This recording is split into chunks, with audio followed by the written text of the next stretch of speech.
हमारे वालिद सज्जादे थे तो वहाँ दरगाह ही थी। श्री गुरु दत्तात्रेय जो बोलते हैं कि श्री गुरु दत्तात्रेय एरिया का नाम है। श्री गुरु दत्तात्रेय एरिया के अंदर बाबा बुडन स्वामी दरगाह है और ये केस पहले ही सेटल हो चुका है। सिद्धरामैया की जो गवर्नमेंट जो पहले थी 2018 में इसका पूरा फैसला हो गया था और रिकॉर्ड के हिसाब से हमारे गवर्नमेंट डॉक्यूमेंट के हिसाब से सब वो दरगाह ही है। ये लोग उसे देवल बनाने पे तुले हुए हैं। तो हिंदुस्तान को काफ़ी लाने वाली हमारी मेरी जद है, जिसे बाबा बुडन जो बोल रहे हैं आप, सैयद जमाल शाह मगरिबी, वही काफ़ी लाए। वो तो हर जगह लिखा हुआ है कि हिंदुस्तान को काफ़ी लाने वाले यही बुज़ुर्ग है। रिटायर्ड जस्टिस नागमोहन दास की जो रिपोर्ट जो पिछली सिद्धरामैया जी की गवर्नमेंट में ही ये रिपोर्ट को पेश किया गया था, उस रिपोर्ट के तहत वो जो रिकमेंडेशंस जो दिए थे नागमोहन दास ने, उसी को बरकरार रखा जाए। अभी क्या स्टेटस है वहाँ पे? अब यहाँ पर क्या करें, ये ज़बरदस्ती से वहाँ पर एक पुजारी को बिठा दिया। इट्स इलीगल, कहीं भी आपको नहीं मिलता। अगर उनके शास्त्र के हिसाब से गए, अगमा शास्त्र के हिसाब से, जहाँ पर मज़ारात रहते हैं वहाँ पर पूजा नहीं हो सकती। चिकमंगलूर की मशहूर दरगाह बाबा बुडनगिरी या दादा हयात पहाड़ जिसे कहा जाता है, उसकी कंट्रोवर्सी काफ़ी सालों से है। उस ताल्लुक से जानकारी हासिल करने के लिए इस वक्त हम पहुंचे हैं। दरगाह के सज्जादे साहब भी हैं और चिकमंगलूर ज़िले के डिस्ट्रिक्ट एडवाइजरी चेयरमैन भी हमारे साथ इस वक्त मौजूद हैं। जानने की कोशिश करेंगे एक ऐसी कंट्रोवर्सी जो सुलझ नहीं रही है, मामला सुप्रीम कोर्ट में है, बहुत सारे लोगों को इसके बारे में मालूम नहीं है। क्या इसके तफसीलात हैं?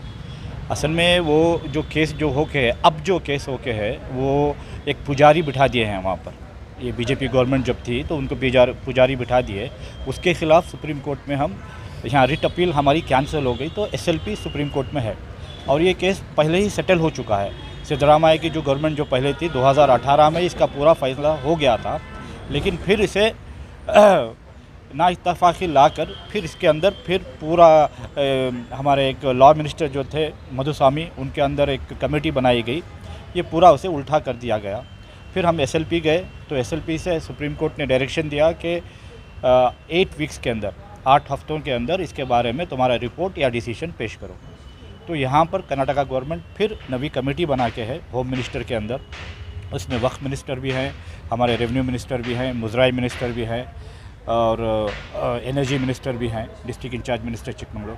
उनके सबकी इक़्तिदारी के अंदर एक 17 जनवरी को एक मीटिंग हुई। उसमें पूरा हर मज़हब के लोग को बुलाया गया था, उसमें मैं भी था और हमारे चेयरमैन साहब भी थे। तो वहाँ पर ख़यालों का रद्द-बदल हुआ और वो बोले कि आपके जो राय हैं पेश करो। तो हमें पूरा पेश करके हैं और रिकॉर्ड के हिसाब से हमारे गवर्नमेंट डॉक्यूमेंट के हिसाब से सब वो दरगाह ही है। ये लोग उसे देवल बनाने पे तुले हुए हैं। अच्छा, अगर 50 साल पहले की बात करें, 50 साल पहले क्या पोजीशन थी उसकी? 50 साल से पहले हमारे वालिद सज्जादे थे तो वहाँ दरगाह ही थी। श्री गुरु दत्तात्रेय जो बोलते हैं कि श्री गुरु दत्तात्रेय एरिया का नाम है। श्री गुरु दत्तात्रेय एरिया के अंदर बाबा बुडन स्वामी दरगाह है।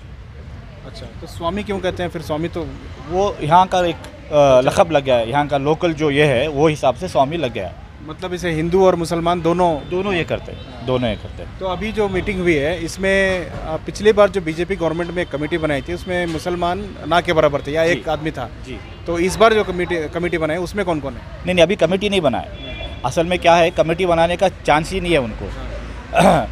मुजरा एक्ट के हिसाब से कमेटी बन ही नहीं सकती। ये क्या कर रहे हैं, धार्मिक दसाई कमेटी बोल के जो हिंदुओं के देवल को जो बनाते हैं उसी तरह यहाँ बनाने की कोशिश की गई है। ये भी हमारा चैलेंज है सुप्रीम कोर्ट में कि दरगाह को कमेटी नहीं बन सकती। जब सज्जादे हैं तो सज्जादे रहने की वजह से कमेटी नहीं बनती। अगर सज्जादा नहीं है तो मुस्लिम की कमेटी बन सकती है। अच्छा, तो आप हेरिडिटी हैं आप? जी, हेरिडिटी। ओके, तो अभी आपका मौक़िफ़ क्या है? अभी मीटिंग में आपने क्या प्रेजेंटेशन दिया है? हमारे वही बोला कि डॉक्यूमेंट्स को पूरा थ्रो सर्च करो, जो हकीकत है उसके ऊपर आप सुप्रीम कोर्ट को रिपोर्ट पोस्ट करो। अब क्या सबूत है आपके पास कि 50 साल पहले दरगाह ही थी वो? 50 साल से नहीं, 1751 से डॉक्यूमेंट्स है, 1751 से डॉक्यूमेंट्स है और पूरे गवर्नमेंट ही डॉक्यूमेंट है। हमारे कुछ भी ये नहीं है। टीपू सुल्तान की सनद है, मैसूर महाराजा की है, ब्रिटिश गवर्नमेंट की है, हर चीज़ में दरगाह ही है। और हमारी मेरी जो जद है, जो हिंदुस्तान को काफ़ी लाने वाली हमारी मेरी जद है, जिसे बाबा बुडन जो बोल रहे हैं आप, सैयद जमाल शाह मगरिबी, वही काफ़ी लाए। वो तो हर जगह लिखा हुआ है कि हिंदुस्तान को काफ़ी लाने वाले यही बुज़ुर्ग हैं। क्या क्या वाक़या था, वो कहाँ से कॉफ़ी लाए थे वो? यमन से लाए थे।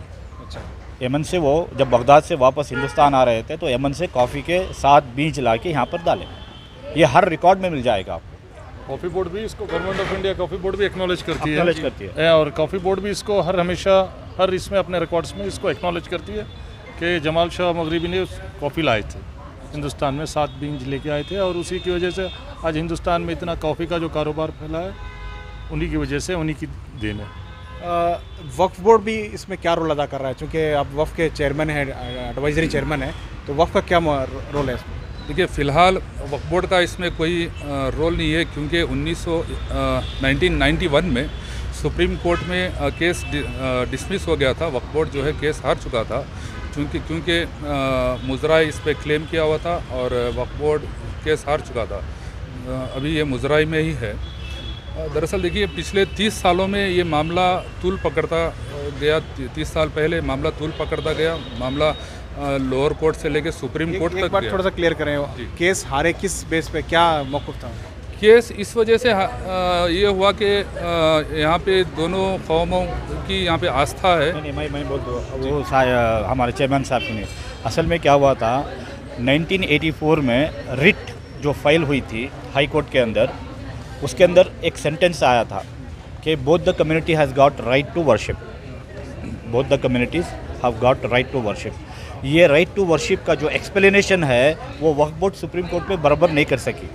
तो उन्होंने क्या बोले, जस्ट बिकॉज ये सेक्युलर है इसे सेक्युलर ही रहने दो, इसे मुस्लिम और ये नहीं करो बोल के। उसके बाद वैसे ही चल रहा था। जैसे ही ये 1997 के अंदर मैसूर मुजराई एक्ट को हटाकर हिंदू रिलीजियस चैरिटेबल एक्ट बनाए, वहाँ से कंट्रोवर्सी ज़्यादा तूल पकड़ी। ओके, उसके बाद जो है वक्फ का मामला शुरू हुआ।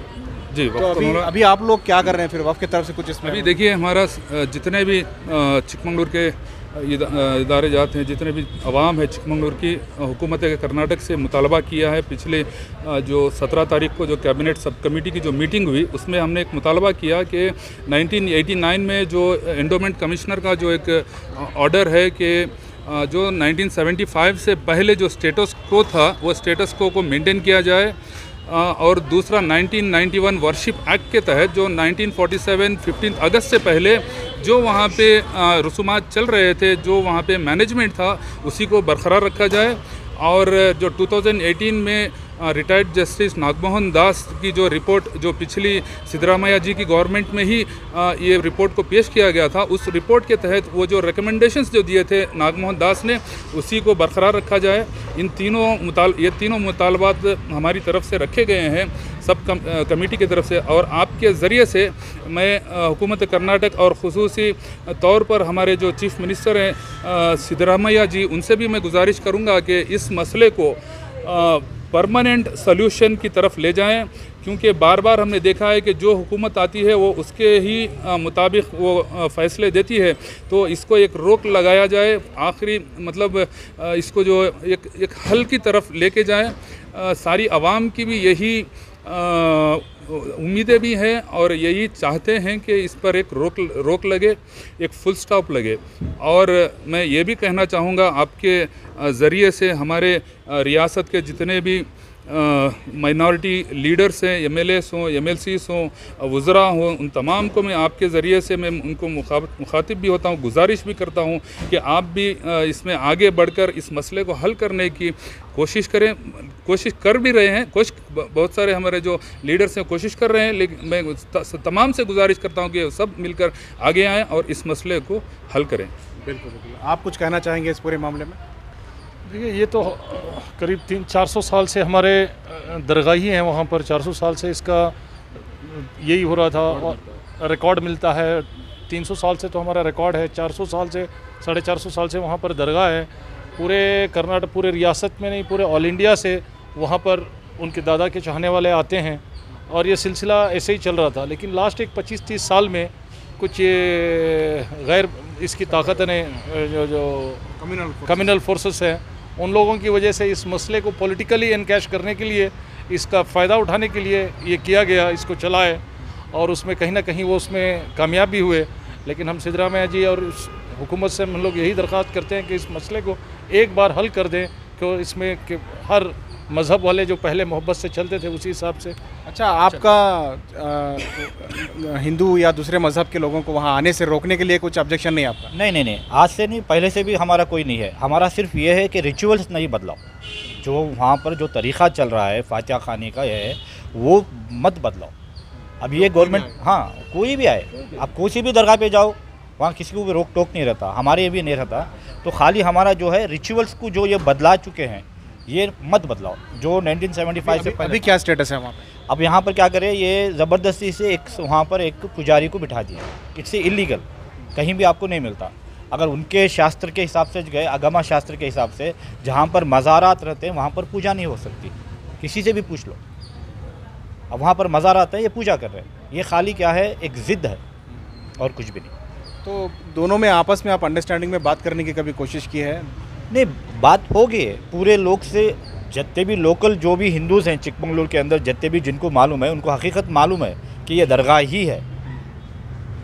मैसूर महाराजा के रिकॉर्ड्स में भी ये दरगाह ही है। टीपू सुल्तान की सनद है, सब जगह ये ब्रिटिश के जो आर्कोलॉजिकल के इसके हिसाब से पूरा दरगाह ही है। और यहाँ आपको पर्शियन इनके सब मिलेंगे और उनको भी मालूम है दरगाह है, और उनको भी मालूम है कि कॉफ़ी कौन लाए। ऐसा नहीं है, ये सिर्फ पॉलिटिकल एजेंडा बना के इसका फ़ायदा उठा है। अच्छा, दरगाह के जो हजरत हैं, बुज़ुर्ग हैं, उनकी तारीख अगर देखना जाए, मुख्तसर तारीख, कहाँ से आए थे, कौन थे? देखो, हज़रत दादा हयात मीर ख़लंदर जिसे बोलते हैं, उनका असल नाम शेख अब्दुल अज़ीज़ मक्की है। वो सहाबी रसूल के हिसाब से आते। उनका वहाँ मज़ार नहीं है, सिर्फ छिल्ला है। लेकिन जो दरगाह जो है वो हज़रत सैयद जमाल शाह ख़ादरी की है, जो शेख अब्दुल क़ादिर के 5वें फ़र्जंद ताजुद्दीन अब्दुल रज़ाक़ के पड़पोतरे हैं। वो जो लीनेज आ रही है वहाँ से आ रही है। आपका नाम? सैयद गौस मुहिउद्दीन शाह क़ादरी। आप सज्जाद हैं? जी अल्हम्दुलिल्लाह। तो देखिए किस तरह से ये मामला है, चूँकि तमाम तर रिकॉर्ड्स मौजूद हैं।